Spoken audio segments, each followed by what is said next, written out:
Reverse tendering పేరిట YCP నేతలు టీటీడీని దోచుకున్నారని తెలుగుదేశం నేత నీలాయపాలెం విజయ్ కుమార్ విమర్శించారు. ఆలయానికి నెయ్యి సరఫరా చేసేందుకు రాష్ట్రంలో ప్రముఖ డైరీలు ఉన్నా కేవలం కాసుల కక్కుర్తి కోసమే ఉత్తరాదిలో ట్రేడింగ్ చేసే సంస్థలకు కాంట్రాక్ట్ కట్టబెట్టారన్నారు. కేవలం కొన్ని సంస్థలకే ఏళ్ల తరబడి అవకాశం కల్పించారని విమర్శించారు. స్టాక్ మార్కెట్ రోజుకి పైకి కిందకి పోవడానికి స్టాక్ మార్కెట్లో కూడా ఇంత ఇదిగా పోదు.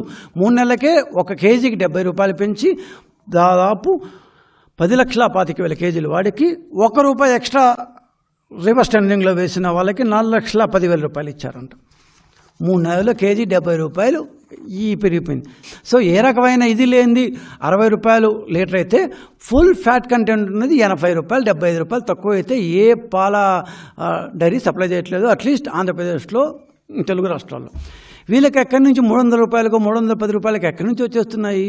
సో సంవత్సరం తర్వాత ఇదే ప్రీమియర్ ఫుడ్స్ మళ్ళా 75 రూపాయలు తగ్గించి ఇచ్చింది.